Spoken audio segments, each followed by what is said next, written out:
Some people say that this region is being loved to death. We are having so many people come to visit our natural resources in the National Forest. With that comes a lot of resource challenges. The U.S. Forest Service is limited in its capacity to handle the maintenance issues that are everywhere on the landscape, from the exponential growth in tourism and use of the resources. These are great people, and they really care, and they're doing the best they can with the limited resources that they have.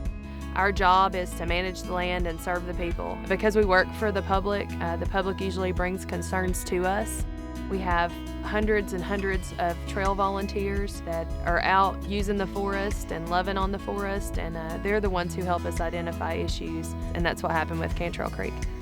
So Cantrell Creek is a wild trout stream, and I learned about Cantrell Creek being one of the primary sediment contributors to the South Mills River watershed. The South Mills River is one of the best wild trout streams in the Pisgah district. The diversity in the South Mills River is incredible in terms of habitat. It supports all three species of trout, rainbow brown, and of course our native brook trout in there. Those brook trout that we have in the headwaters of Cantrell Creek, we consider very precious. We want to try to protect that habitat as much as possible. We have hellbenders in the South Mills, and it's considered a state endangered species. So I spend a lot of my time trying to work to preserve habitat for that species in particular, but also for southern Appalachian brook trout. Trout Unlimited is a Coldwater conservation organization, and we were concerned about the sedimentation coming into the South Mills watershed from Cantrell Creek because of its limiting factor on the trout populations, first and foremost. The old trails follow old logging roads, and those old logging roads or skidder trails used to go up straight up a creek. Well, the biggest issue to me about the Cantrell Creek Trail is that it has essentially merged with the creek. If you're riding a mountain bike there, you're crossing the creek 20 times in a short span, and every time you do, you're putting more sediment in the stream. So we had some assessments done, and yes, there were indeed issues with that trail. There were erosion issues with the trail, could potentially be causing some problems with the trout populations that were in Cantrell Creek and therefore also in the South Mills River.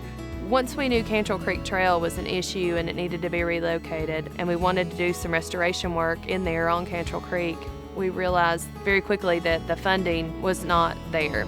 We're the scientists and we can state what the issues are, but to be able to really address the issues requires funding, and it requires partnerships, and it requires a lot more than what we, in many cases, are able to do. So there are three components to this project. One is stream restoration, one is moving the trail and rerouting it, and one is decommissioning a portion of the trail.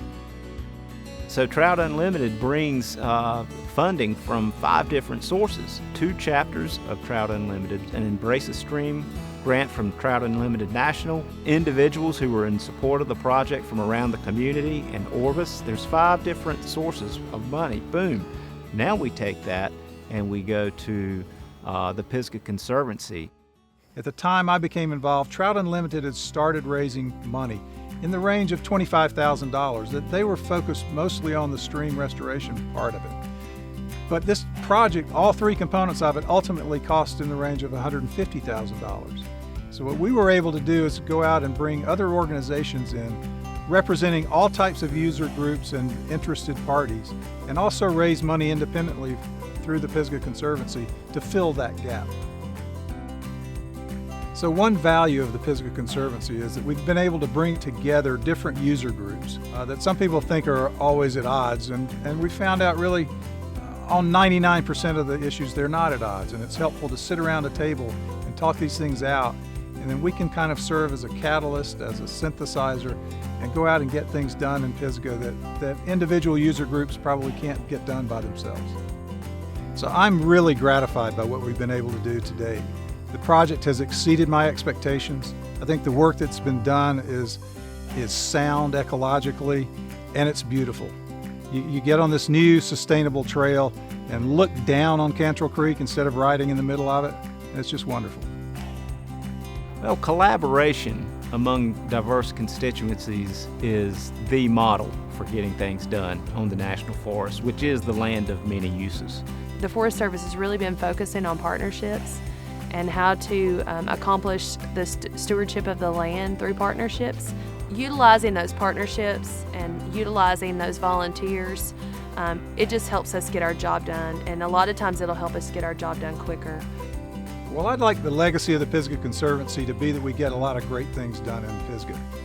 But I hope it also creates a model that can be used both in Pisgah and beyond, where you bring in different groups of people with different interests and put them together and do a project that's bigger than all of them. I think that's a great model for this area and around the country.